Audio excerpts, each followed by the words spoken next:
Hey there everybody and welcome back to Cinema Recap. Thanks for joining us. Today we're going to be recapping the 2004 Warner Brothers war adventure film, Troy. The movie opens up in Thessaly, Greece. A large army of thousands approaches another. Destined for combat, the two armies intend to fight to the last man. So the two generals, Agamemnon and Menelaus, converge in the middle to discuss the coming battle. Agamemnon intends to take the world for himself, and Thessaly is the last stop in Greece. In an attempt to lessen that bloodshed, Agamemnon offers a one-on-one fight between their best fighters. Boagrius, a massive brute the size of a titan, and Achilles, a legendary warrior, who's currently missing from the battlefield. Well, he's found in the local village sleeping with some girls, clearly hungover from a night of pleasantries. He ends up making his way to the battlefield, reluctant to fight for his king, but does so anyway with the intent on saving as many of his soldiers as possible. You can save hundreds of them. And the battle begins. Oh, this guy's big, throwing his spears, but, Achilles takes him out pretty quick. And he challenges any other soldier to try and take his place. But clearly he's the best, so that army surrenders under Agamemnon, ending the war there on the spot.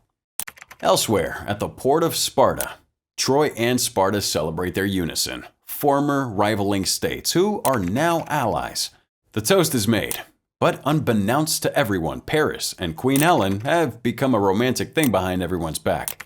Now during the celebrations, the two sneak upstairs to get into a bit of an entanglement. Paris gives Helen a pearl necklace and suggests that she runs away with him. Awful idea, considering the war it would bring. Hector, his older brother, takes note of his disappearance, but, allows it to continue. So the next morning, Paris reveals to his brother, I must show you something. that he's taken Helen with him. And despite the love Hector has for his brother, he becomes furious with him.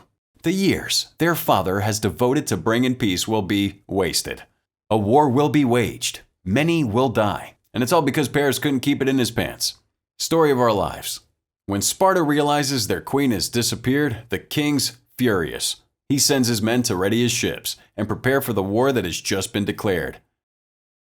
In Mycenae, Greece, an army has been assembled, determined to burn Troy to the ground and kill Queen Helen himself. King Menelaus asks his brother Agamemnon to go to war with him. Will you go to war with me, brother? Agamemnon happily agrees and uses it as an opportunity to attack Troy, the last city standing between him and full control of the seas. However, it's not going to be an easy task. Hector commands the finest army in the east.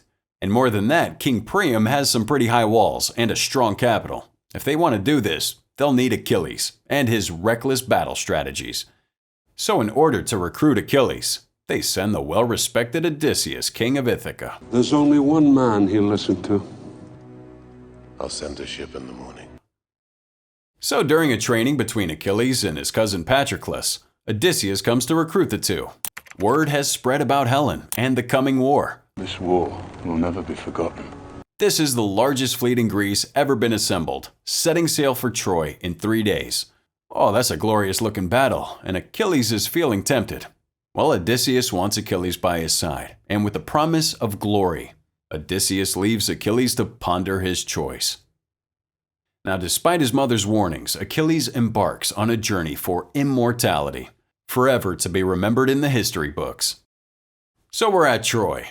The brothers are welcomed home with open arms, despite bringing war with them. Hector goes and warns his dad about the approaching danger, but it's too late. He's accepted that war is inevitable.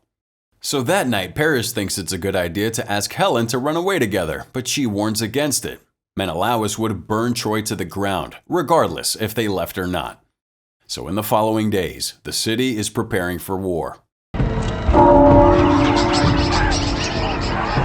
It's only a matter of time before that massive Greek fleet begins showing up on the horizon. Panic breaks out. The city of Troy prepares for war. Now leading the charge is Achilles and his Myrmidon.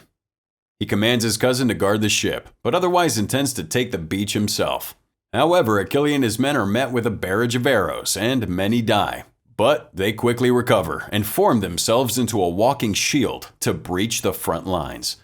Inspired by Achilles and his men, that Greek ship commanded by Ajax rose faster inland to provide their support. Hector's doing his best to command his men, but they're overpowered by Achilles. They raid the temple of Apollo and lure Hector and his men into a trap. And now we have Achilles and Hector finally facing off.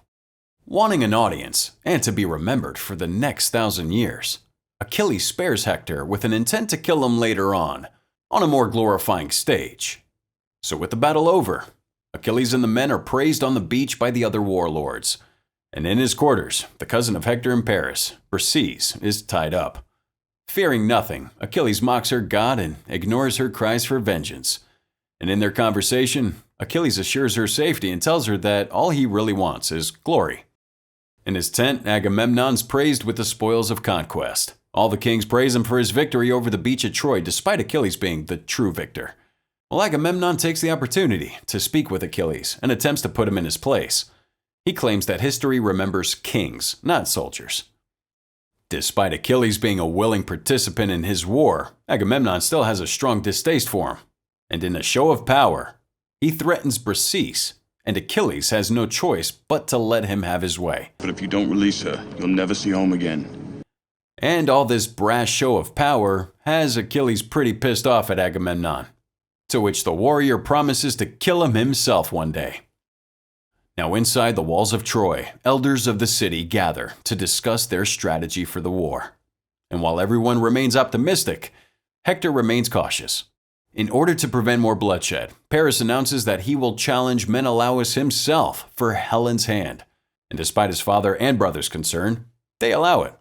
So that night, Hector shares his concerns with his wife and speaks of the impressive Achilles that struck down his right-hand man.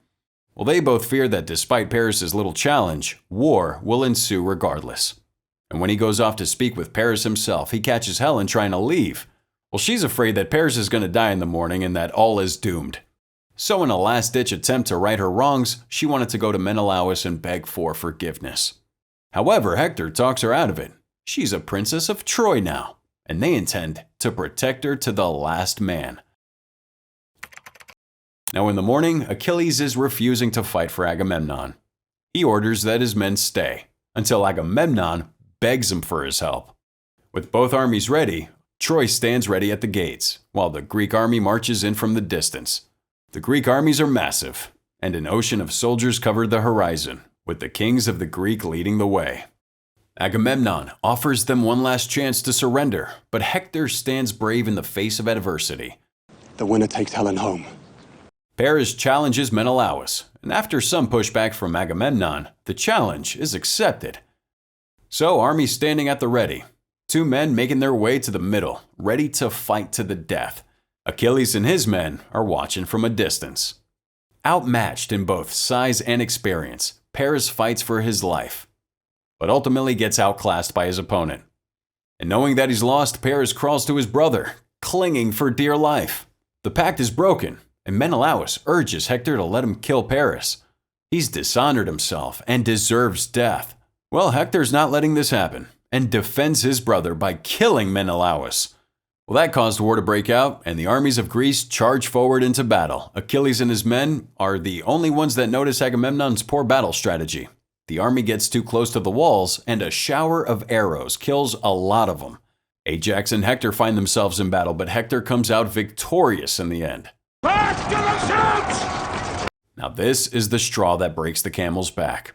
The army of Troy begins to overpower the Greeks and push them back.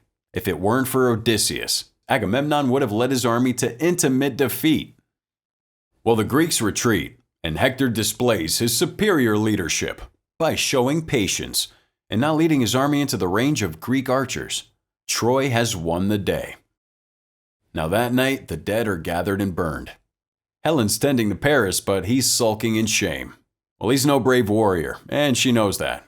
Her now dead husband was a warrior, but that's not what she wants. She wants a lover. She wants Paris. And in the Greek camp, Agamemnon with his generals discussing on what they're going to do. With his brother dead, there's no reason to continue fighting for Helen. The morale of the men are low, and they need Achilles and his men. Odysseus begs Agamemnon to make amends, but he still fears Achilles. I'll talk to him. Now the girl whom Achilles was so fond of has been given to the men, and they intend to take advantage of her. but Achilles comes to the rescue and saves her from brutish hands. He takes her to his tent, where he feeds and cleans her up. That night, though, she attempts to kill Achilles in his sleep, but can't find the courage to do so. Instead, they make love and break her oath of abstinence. Now in the morning, Achilles readies the men to leave for home, but Odysseus begs for him to stay and help them fight. In the walls of Troy, Hector urges caution, but the elders urge a final push. Motivated by the promises of victory, King Priam agrees to charge into battle at daybreak. So early morning the next day, the Trojans rain fire on the Greek camp. They've gained an edge with their surprise attack, and the armies of Troy march forward, ready to decimate the last of the Greek soldiers. And just as Hector feared, the surprise attack has unified the Greeks, and has Achilles and his men joining the fight. And the third day of war starts with bloodshed on both sides, Greeks, Trojans, and in the midst of the battle, Hector and Achilles face off once again.